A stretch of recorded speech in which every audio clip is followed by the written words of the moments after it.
When you see the joy of these indigenous Paez Christians from the Nassau tribe in southern Colombia, it's hard to imagine all they've had to endure because of their faith in Jesus Christ.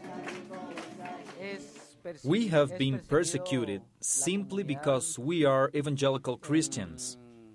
We don't want to come under the tribal leaders and do the things they say we have to do. Marco was one of the leaders of this refugee village in the Andes Mountains and was among those who stood up to the tribal leaders because what they were being told to do was wrong, like stealing, doing land raids, drunkenness, chewing of cocoa leaves, and abandoning Christianity to take part in rituals linked to Spiritism.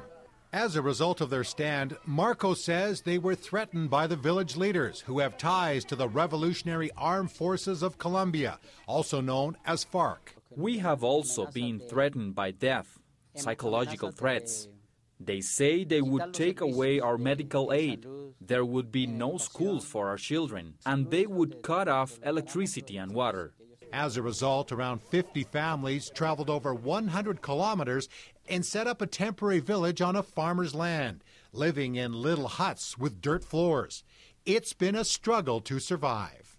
Our people had to do something we never would have thought we have to do, and that was going to the marketplace and beg for money to support our families. Slowly, we got the trust of the farmers in the region, and one by one, they started to hire people from our tribe. Now, our people have work. Around 36 Christian families from other villages in the region also moved to the makeshift village after being expelled from their communities.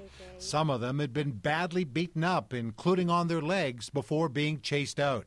The anger towards the Christians even led to this church being destroyed, which was secretly videoed. You can see men on the roof dismantling the building. But it was the torture of the believers that was so hateful. What triggered it was when the wives were submitting to their husbands and not the tribal leaders about worshiping the Lord freely and following their husbands' advice. So the tribe descended on them and put the husbands in jail for 72 hours and put them in stocks and those torture machines that rip their limbs, and also gave them 20 lashes, some more, some less. After that, we were forced to leave. Lenore told us about how one young girl had begged the tribal leaders to beat her instead of her father, fearing he would be killed. They granted her request, whipping her from the waist down. The pressure was increasing more and more, and the tribal leaders started to come down on us because of our belief in God, that He is bigger, and the gods that the tribes have believed in. So we were fasting and praying about this. Finally, they destroyed everything and kicked us out. Lenore's husband, Wilson, was a leader in the church.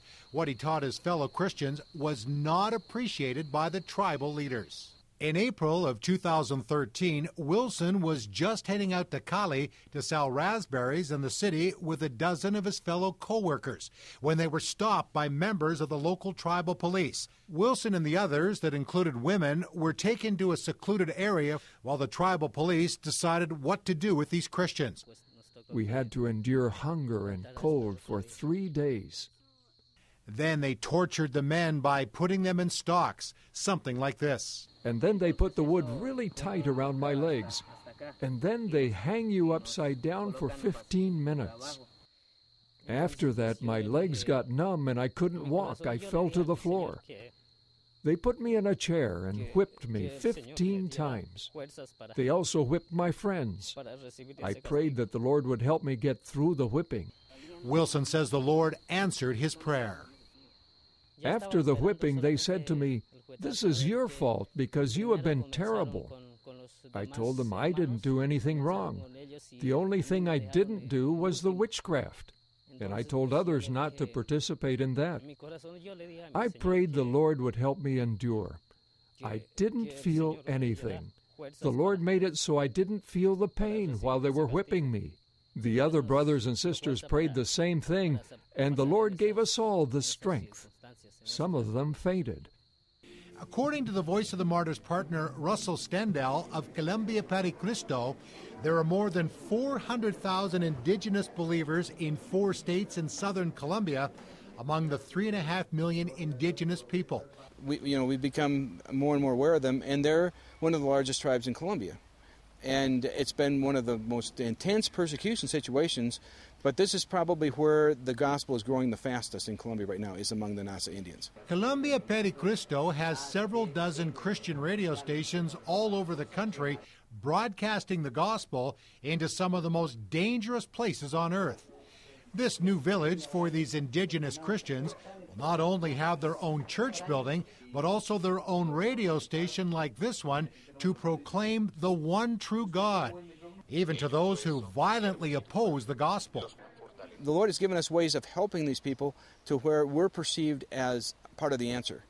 And many times even the non-Christian Indians thank us for helping them to have a tribal radio station that, of course, is run by the Christians. As we look back and see what the Lord has done, yes, we have gotten stronger and have been strengthened. Strengthened to continue to live for Christ and advance His kingdom in Colombia. I'm Greg Musselman for Christian World News.